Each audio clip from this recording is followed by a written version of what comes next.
فإن خير الحديث كتاب الله وخير الهدي هدي محمد صلى الله عليه وسلم وشر الأمور محدثاتها وكل محدثة بدعة وكل بدعة ضلالة وكل ضلالة في النار. أعوذ بالله السميع العليم من الشيطان الرجيم. رب اشرح لي صدري ويسر لي أمري واحلل عقدة من لساني يفقهوا قولي.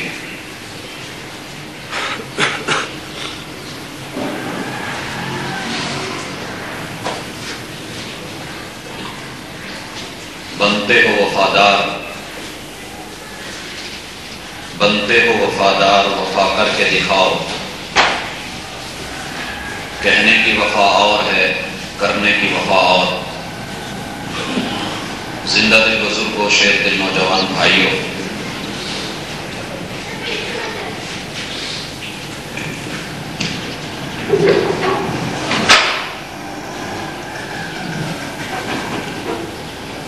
شوگر کا مریض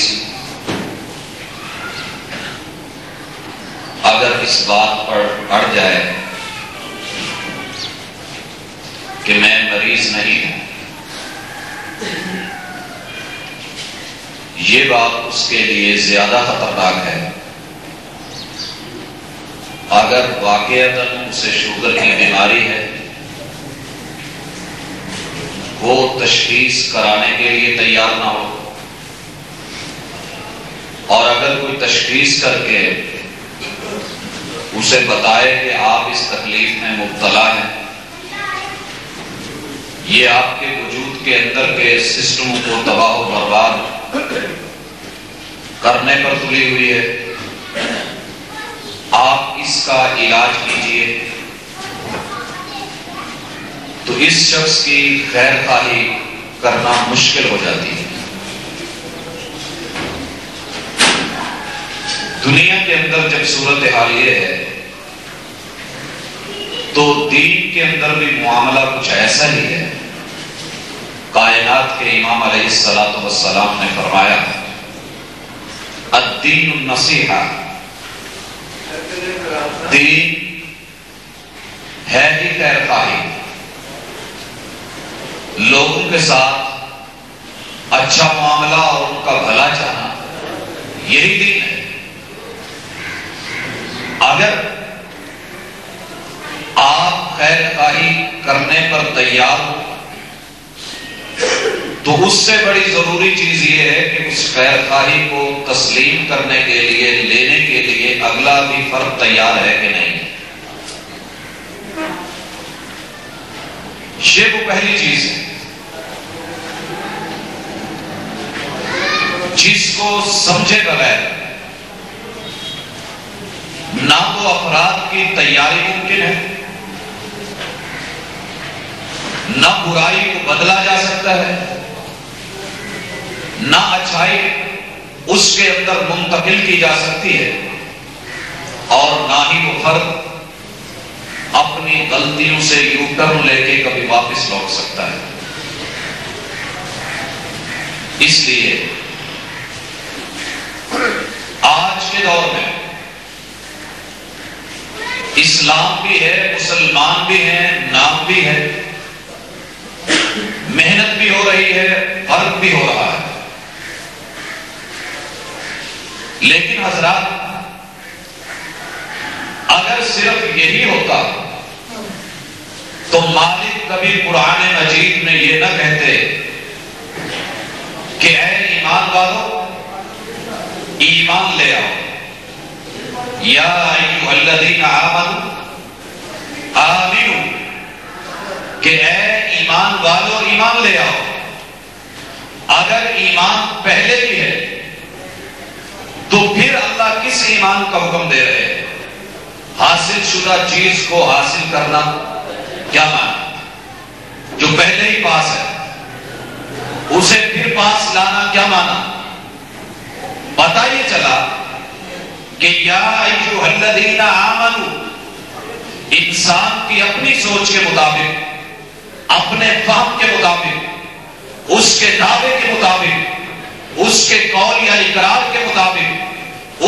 سوچ اور سمجھ کے مطابق بات نہیں چلتی. وہ دعویٰ ایمان کا کر رہا ہے لیکن اللہ کو جو ایمان مطلوب ہے وہ حقیقی کچھ اور ہے. جو یہ پیش کر رہا ہے جسے اپنا رہا ہے یہ اور ہے. اسی لیے مالک کہتے ہیں کہ اے ایمان کا دعویٰ کرنے والوں صحیح ایمان کو اپنا لیجیے. حضرات دنیا کے اندر اصلاح کی جتنی بھی کوششیں ہیں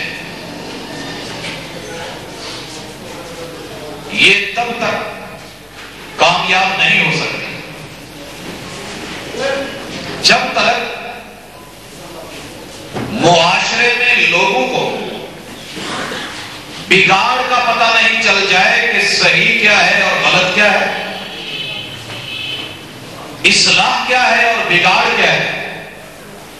ایک داعی نے، ایک معلم نے، ایک استاذ نے، ایک مربی نے، ایک عام آدمی نے دوسرے شخص کی جو اصلاح کرنی ہے، اصلاح کرنے سے پہلے اسے پتہ ہونا چاہیے کہ بگاڑ کیا ہے اور کہاں ہے. اگر یہ چیز سمجھ نہ آئی اور انسان بگاڑ کو صحیح سمجھتا رہا تو اس کی مثال ایسے ہی ہوگی.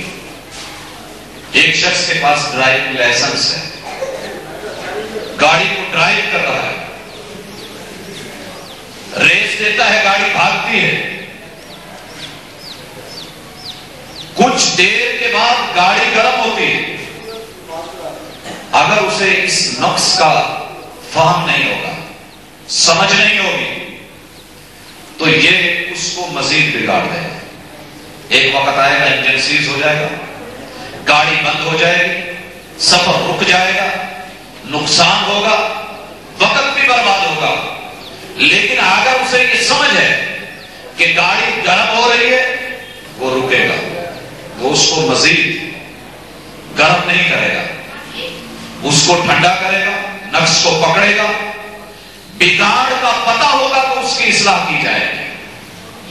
اور میرے بھائیوں یہ بنیادی خامی ہے جو اہل علم میں بھی آ گئی اور وہاں سے عوام میں منتقل ہو گئی. آج ہر شخص بیچارہ اس پریشانی میں مبتلا ہے کہ جناب جو آپ نے کہا ہے اس کے بالکل برعکس میں دوسری جگہ پر سن کے آیا. جو آپ کہتے ہیں وہ صحیح ہے یا جو وہ کہتے ہیں وہ صحیح ہے؟ جناب جو میں کہہ رہا ہوں وہ صحیح ہے.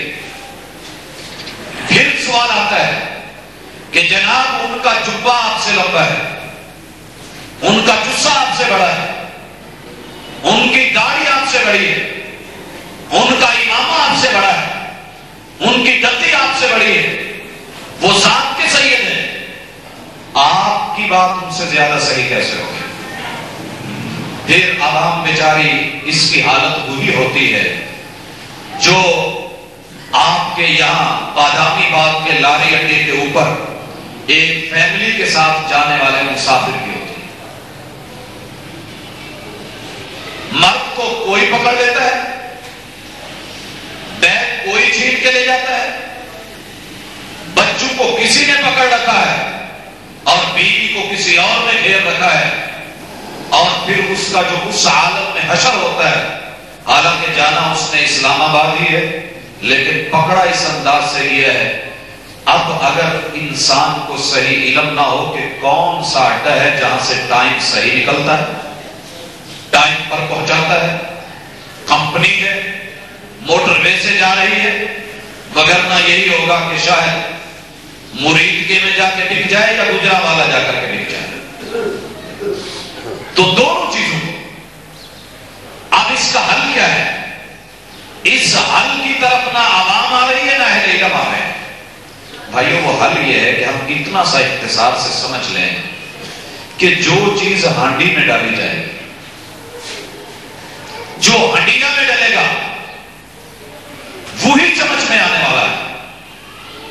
ہنڈیا میں ڈالنا آپ کا اختیار ہے، اللہ نے آپ کے اختیار میں دیا ہے، اچھا ڈالیں یا برا ڈالیں.